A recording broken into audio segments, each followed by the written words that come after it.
Peppermint, a short story by Craig Bacon, George Root, and Scott Leffler, as narrated by Scott Leffler for Stop, Book, and Listen. Peppermint the penguin was angry. This was supposed to be his time of year. The snow was falling and the shoppers were bustling about the busy streets of Los Angeles. Christmas was upon us, and here he was, unemployed. As if being a penguin in LA wasn't hard enough, being unemployed certainly complicated things. Being unemployed at Christmas? The absolute worst. The way all the humans looked at him made him feel worthless, as if because he was a penguin he had no right to live in LA. And his father, Gingerbread Penguin III, wanted his son to go into accounting, the family business. The Penguin family was well known to be experts with money in their hometown of Eek, Alaska. As the oldest son, it has been assumed for years that Peppermint would carry on Gingerbread's legacy. Maybe GP3 should have named him Gingerbread Penguin IV like he wanted, but his mother pushed for Peppermint. Of course he was going to end up unemployed with a name like Peppermint. Peppermint liked his last job very much. He worked at the tuna canning factory. The pay wasn't so great, but he loved the smell, and he got to eat as much tuna as he wanted, or at least that was his understanding. His boss thought differently, and so he was let go and arrested for grand theft tuna. Unemployed penguin, disappointed father, story of his life. What Peppermint really wanted was to make movies, Christmas movies. Why else would a penguin move from the comfortable Alaskan weather to an uncomfortably warm place like LA? He'd tried out for roles in a few Hollywood movies, ones he thought he'd be a good fit for. March of the Penguins, Penguins of Madagascar, Mr. Popper's Penguins, every penguin movie he'd heard of, and every Christmas movie he got a whiff of. But a decade later, he had yet to land a single role. What's an unemployed penguin to do at Christmas? He considered moving home to Eek, but the thought of admitting defeat and being an accountant was worse than death. He'd rather move into the city mission like his friend Frank, the Arctic Fox. Frank was a successful magician, performing at Venice Beach until mid-September when that Elvis song came out on YouTube. After that, every time Frank would perform, people would laugh, point, and say, "Ring-ding-ding-ding-a-ding, ring-a-ding, what does the fox say?" Magicians don't like to be laughed at when they're not trying to be funny. Performance anxiety and a lack of health insurance crippled Frank's abilities to the point where he couldn't speak at all. Irony. That song made it so the fox could say nothing. Peppermint, however, was not prone to performance anxiety. A graduate of Miss Marla's School for the Arts, he was trained in singing and dancing. He could dance on cue, tap, ballet, modern jazz. His voice was angelic for a penguin. And he was a skilled trombonist. A lot of good that did him in paying the rent or buying food. It's not like he could sing for his meals. Could he? Cut! Jesse, what the hell are you doing? Oh, I don't know, Luther. I thought a little ad-lib would make this particular car commercial more interesting. Jesse, I have told you 100 times before. If you don't stick to the script, then you're going to be fired. Oh, come on, Luther. This is much more interesting than some luxury car careening down the California coast. I mean, how many car commercials have that same exact look? Thousands. A singing penguin, a fox that does magic tricks. That has nothing to do with selling cars. Jesse, do me a favor. Go home. Jesse turned in his script with the gaffer and slowly walked out the door of the soundstage. He'd been fired from another job that could have potentially kept him in his apartment for at least a month, possibly 2. But it was gone now, and he made the long walk home. He would take the bus, but bus trips cost money and he didn't have any. When Jesse got home, he had the unusual cast of characters waiting to hear how his day went. No matter how badly his experiences were with the human world, Jesse always knew that he could count on his real friends to make him feel better. "How'd it go today, Jesse?" asked Peppermint the penguin. Peppermint always had a smile for Jesse, mostly because Peppermint had absolutely no idea what Jesse was talking about most of the time. "Oh, not so good, Peppermint. I got fired again." "Well, that's too bad. You'll get him next time. Did you at least tell him our story?" "Well, that's what got me fired again." Frank the fox walked slowly from the bedroom into the living room as he'd finally risen for the day. As a practicing magician, Frank would normally work late at nightclubs. He would work late if he had a job. Since Frank is nocturnal, he spends most of his nights watching bad movies on television. Frank heard the tail end of the conversation and decided to jump in. "Nobody believed you again? Why doesn't anyone want to hear our fantastic and true story? I would think that Hollywood would be all over us with producers and piles of money." Jesse just looked at Frank and then walked over to the couch to sit down. Jesse was a striking young man in his late 20s. He had that George Clooney look that advertising agencies loved for commercials, which was why he kept getting hired. But every time he'd get in front of a camera, he'd feel the need to tell the story of the two friends he discovered in the alley behind his apartment building 6 months ago. A penguin and an Arctic fox in Los Angeles? It was a story that producers had to want. Jesse just knew it. He'd written a dozen scripts and sent them to agents all over Hollywood, but he never got a response. He was just about to give up when there was a knock at the door that would change everything. Jesse turned at the sound of a second knocking. Who could be at the door at this hour? He peered through the peephole, only to find that it was blocked by a white fuzz. Jesse shrugged and opened the door. "Hello, ho, ho! How are you, Jesse?" said the man with the long white beard. Obviously, he was trying to be Santa Claus, though Jesse thought that not having the traditional red suit might cause him problems with casting. Behind the jolly old man was a hunched and horned, hairy beast. Hello?" Jesse said warily. Who were these people? Sure, perhaps they'd heard the stories, how he always seemed to take in hard luck cases, but these two scared him a bit. Who's the freak with the horns? "Allow me to introduce ourselves. I'm Nick, and this is Krampus. May we come in?" Nick asked.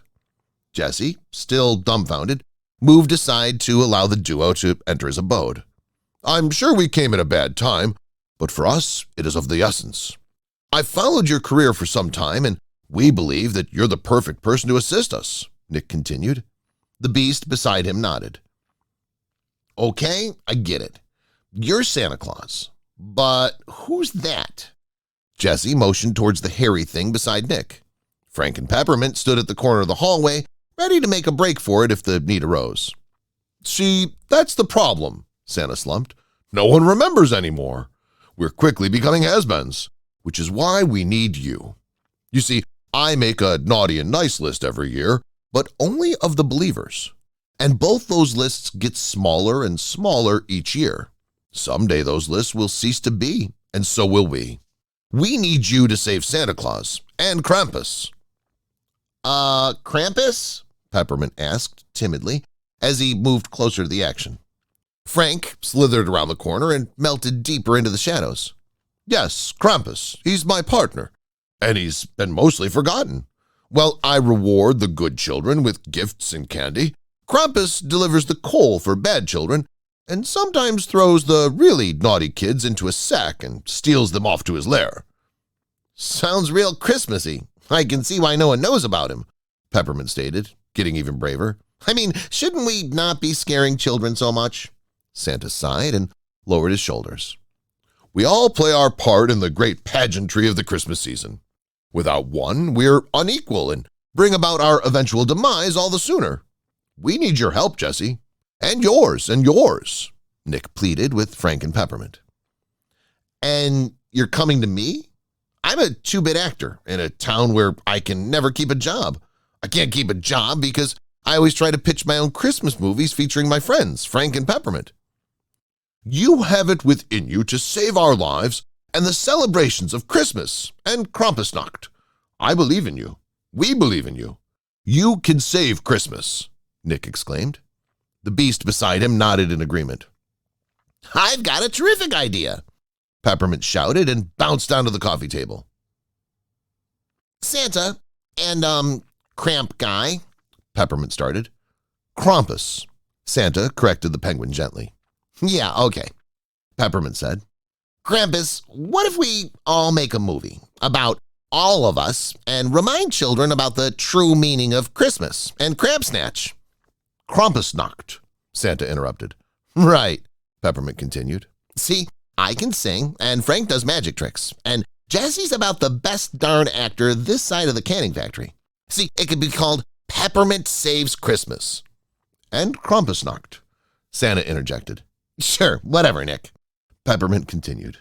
He had an idea, and no Santa Claus look-alike and his ugly girlfriend were going to ruin it. "How about a very Frank holiday spectacular?" Frank said. That would include both holidays. And uninclude me, Peppermint snapped. Peppermint could get mean sometimes, and Jessie felt that the cute little penguin was about to show his dark side. Boys, Jessie jumped in. We're all boys, right? Nick, is that Krampus thing a boy? Santa nodded. Okay, Jessie continued. Let's not get bogged down with what to call the movie when we don't even know what it is Nick and Krampus want us to do. All eyes turned towards the Santa-looking character who called himself Nick. Thank you, Jessie, Santa said, smiling. It's actually exactly why we came to you. Of all the people on my nice list, the three of you have the best ability to relate our story to the children. Jessie, you're the only kid I know with his own pet penguin and fox. I'm not a pet, Peppermint shot out. Me either, Frank said. I'm not exactly a kid anymore, Jessie added. Oh, but Jessie, you are, Santa said. Sure, you're almost 30 now. You've got adult responsibilities, but you still have the wonder in you that only kids possess. Being a kid isn't a matter of age, Jessie. It's all about perspective. And you still see the world through kids' eyes.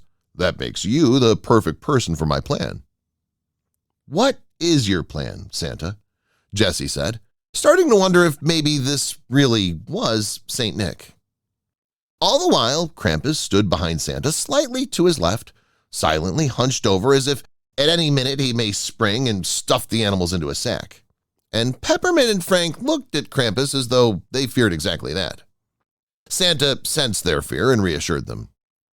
Krampus only punishes the bad ones. Peppermint and Frank, you have nothing to fear from him.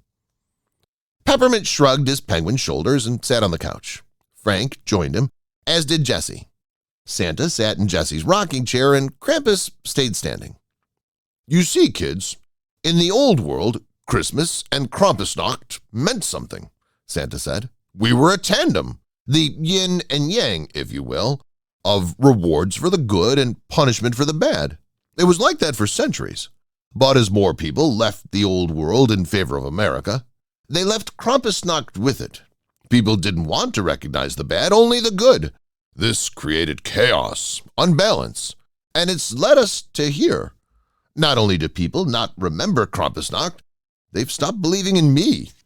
In order to save Christmas, we need to restore balance. We need to restore Krampusnacht.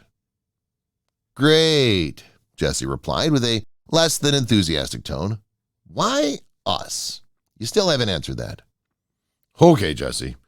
You want the real truth? Santa was getting surly now. Yes, I do. Fine.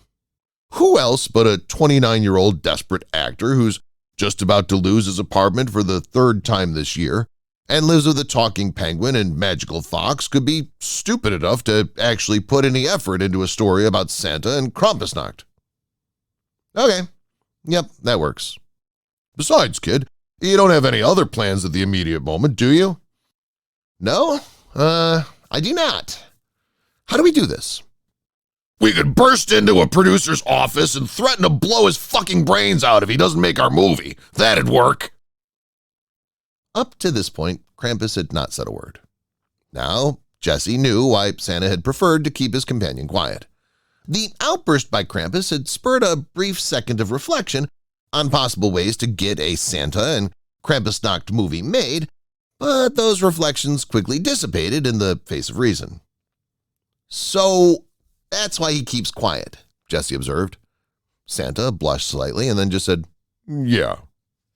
Suddenly, Frank jumped out of the shadows and onto the love seat, even though he knew he wasn't allowed on the love seat. I got it. Get off the love seat. What have you got?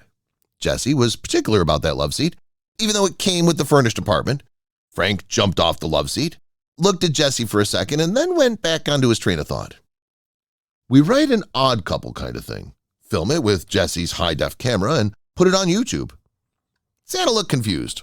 Odd couple? Frank's paws were really moving now as he was formulating the idea in his head. Yeah, odd couple. You know, you can be Felix Unger and the horny guy can be Oscar Madison. One guy's prim and proper and the other guy's a complete slob. It'll be brilliant. Santa looked even more confused. I was hoping for something a bit more original. Jesse started to walk towards the kitchen and sit at the kitchen table, which is something he always did when he was frustrated and out of ideas. He sat at the kitchen table a lot. Santa, I have no idea how to get a movie made.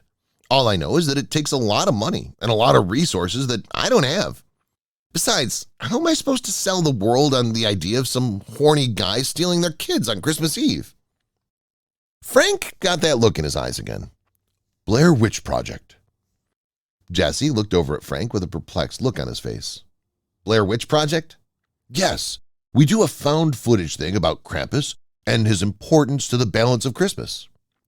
Peppermint interjected for the first time with some hint of enthusiasm. Hey, Jesse, that isn't bad. It'd be cheap and we could make it really scary.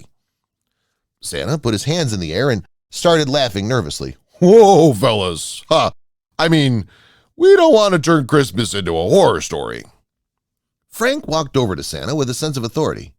No, Santa, we don't want to turn Christmas into a horror story, but if you want to get people's attention, you either have to make them laugh or scare them.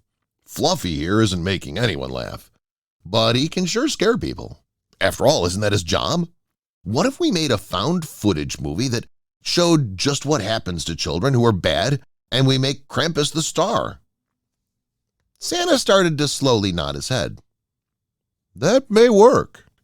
Are you kidding me? I thought you wanted something a little more original. Blair Witch Project? Come on. Peppermint was exasperated.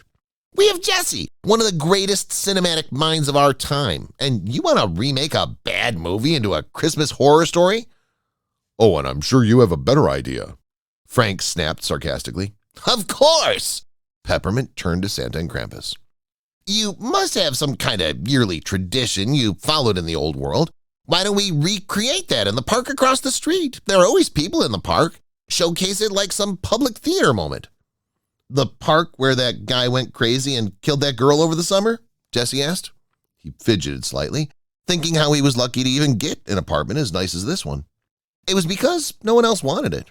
Turned out to be a great deal, except for the gawkers. Yes, we could do that. It would take a couple of nights. Obviously, the 5th of December would be your night, Santa said excitedly to Krampus. Then the next day would be the Feast of St. Nicholas, a day to honor me. And we can film it, Jesse shouted. And invite the entire city to come see the pageantry, Frank exclaimed. Can I actually throw one of those naughty little fuckers into my bag and take him to Spain? Krampus interjected. We should be as realistic as possible, and there are a lot of them out there these days. Maybe. I'll get back to you, Jesse said timidly. The quintet spoke in excited tones as they planned a grand theatrical event in the park for a few days from then.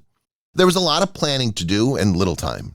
Peppermint broke out the eggnog, and they soon were reveling in the ideas that seemed to burst forth with the consumption of the Yule drink. Early the next morning, Jesse awoke on the love seat. Frank was half under the coffee table, snoring with his legs straight up in the air. A fat old man slumped lifelessly over the arm of the rocker, a partial glass of eggnog still in his hand. Peppermint was head first in the open freezer door. Rivulets of ice cream ran down the white front of the refrigerator as it melted. Only Krampus seemed unaffected by the long night of planning and drinking. He sat in the window overlooking the park below. He watched intently as one teenage boy mugged another and left the boy crying. A deep rumble shook the beast as he laughed. Jesse stretched and rose to his feet. He slumped back to the love seat as his head finally awoke with a rush of blood and sharp pains bouncing off the insides of his skull. He glanced at the coffee table in front of him with one eye squeezed tightly shut. It was full of paper with his scribbling all over it. A loud snore from Nick confirmed to Jesse that last night had not been just a dream. They were really going to do this. He and Frank and Peppermint were going to save Santa Claus. And Krampus, the beast muttered, as if finishing Jesse's thoughts for him. Jesse left the room to take care of his morning bathroom rituals. With Peppermint and Frank still passed out, Krampus woke Santa Claus with a sharp rap to the face. What? Santa said, abruptly making himself upright and spilling his half-drank eggnog all over himself. Realizing it was Krampus that smacked him, he said, Oh, you. Now listen up, fatty, Krampus said in a low murmur. You're doing a good job so far. Just remember, We bag me some kids, and you get Mrs. Claus back." "Okay," Santa said, his voice trailing off in an obvious sign of depression. "You really had him going with that whole yin and yang balance shit," Krampus said. "Even I started to like me for a minute there." "If they knew the real you," Santa said. "Yeah, well, they don't," Krampus butted in. "And they ain't gonna. Stupid fucking penguin. Stupid fucking fox. And that Jesse guy? Jesus, Nicky. Where'd you find him?" "Hey, they're gonna help, aren't they?" Santa said. "Be glad they're not smart. If they knew that the real plan was for me to help you steal away with 100 children from Los Angeles for Krampusnacht this year, they'd never help." Unbeknownst to the Claus and Krampus, Peppermint had awakened and was standing just the other side of the kitchen door, listening. Peppermint was furious to hear the news that Santa was helping this evil Krampus guy steal children. And now that the penguin knew the real deal, he was going to concoct a secret plan of his own. Eventually, Jesse and Frank woke up and they all had breakfast together. Peppermint wanted to talk to Frank and Jesse, but knew he had to bide his time so as to not create any suspicion with Santa and Krampus. After breakfast, they went over to check out the park. Santa, dressed in his traditional Christmas garb now, suggested that they make the gazebo their base of operations, turning it into somewhat of a Santa's village. There were good camera angles from all sides, and it would allow kids easy access. "And what would Krampus be doing?" Peppermint asked, smugly. Everyone was sort of taken aback by the penguin's rude tone. "Well," Jesse said, "Krampus can wander around the park, drumming up business for Santa and warning kids that if they're not good, they'll get nothing but coal for Christmas." "Right," Santa exclaimed. "He can try to remind kids that they should be good." "Okay," Peppermint said to Santa. "You two figure that out. I need an ice cube. Frank, Jesse, you guys need anything from the apartment?" "No," Frank said. "I'm just going to stay here and practice pulling squirrels out of my head." Peppermint shot the fox a look that said, "Come with me," and Frank caught it. "Actually," Frank said, "I am kind of thirsty." He grabbed Jesse's hand and pulled him along. Once the kids were out of earshot, Krampus and Santa had room to talk. "Look," Santa said, "I'm not the type of person who hates. I love all of God's children. But you are not one of God's children, and I despise you." "Whatever, fatty," Krampus said. "Love me, hate me, I don't care. Just round up some kids and I'll get you your fat, ugly wife back as a Krampusnacht present." "I feel horrible doing this," Santa said. "Don't care. You have no other choice," Krampus snapped back. Meanwhile, Santa was trying to think of a plan to foil Krampus's evil scheme and thought he came up with the perfect solution. Now he just needed to tell the boys. Back in the apartment, Peppermint let Jesse and Frank in on the holiday father's plans of kidnapping kids. "But why would Santa do that?" Frank asked. "Yeah, Peppermint, that doesn't make any sense at all," Jesse said. "Look, I don't know the reasoning behind it, but I clearly heard Santa say he was going to help Krampus steal away with 100 kids from the park," Peppermint explained. "All this time I thought Santa was a good guy, but apparently his real MO is to help that beast kidnap kids." "What an asshole," Frank said. "Seriously," Jesse added. "So how do we stop them?" "We're just gonna have to kill them," Peppermint said. "Kill them?" Jesse shouted. "Shut up, dimwit," Peppermint said. "What was the point of coming back here to talk if you're just going to yell so the whole neighborhood can hear?" "Sorry," Jesse whispered. "Can't we just turn them into the police?" "Yeah, let's try that," Peppermint said, dripping of sarcasm. "Hey, Officer Donut, Santa and some beast guys are going to kidnap kids and take them back to Evil Land. I'm sure they'll lock us up." You're a penguin. I have a feeling that if you talk, the police might listen," Jesse said. "No, the penguin's right," Frank said. "We gotta kill him, or else 100 kids are gonna end up as forced labor, making iPods or something." "Okay," gulped Jesse. "But how?"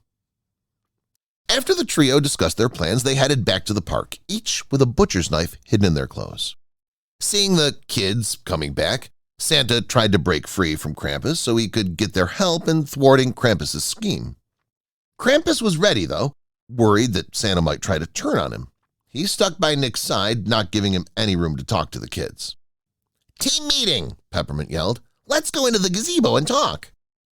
They stepped into the gazebo.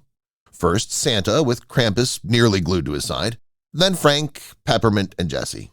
Now! The penguin yelled just as Santa sat down. The penguin stabbed Krampus in the neck and again in the chest. Frank, meanwhile, bit at his legs. No! Santa cried as Jessie slit his throat from ear to ear. Lying in a newly created pool of blood, Santa whispered his last words. I was trying to stop him. Sure you were, Peppermint said, plunging his already bloodied butcher knife into the oldest elf's dimly beating heart. Relieved at their success, the three breathed a heavy sigh and turned around to exit, noticing only then that young children had surrounded the odd cast of characters. Who wouldn't? Santa, a beast, a penguin, a fox, and some random guy. Obviously, something was going to happen that'd be worth watching. But the gruesome display the children got was not what they were expecting, and nearly all of them were now screaming and crying. Two officers from the Los Angeles Police Department made their way through the crowd of crying children to confront the man, the penguin, and the fox, whom they hauled away to jail. Interrogated by LA's finest, Peppermint and Jessie both gave their account of the story, but Frank just sat there listening. The tall police officer got in Frank's face and yelled, What do you have to say for yourself? Frank sat there stoically and calmly said, The fox don't say shit. The fox pleads the fifth. Peppermint is an original story written in 2013 by Craig Bacon, George Root, and Scott Leffler. It's the fourth of 8 short stories from the compilation Down at the Park. Follow, stop, book, and listen for the others.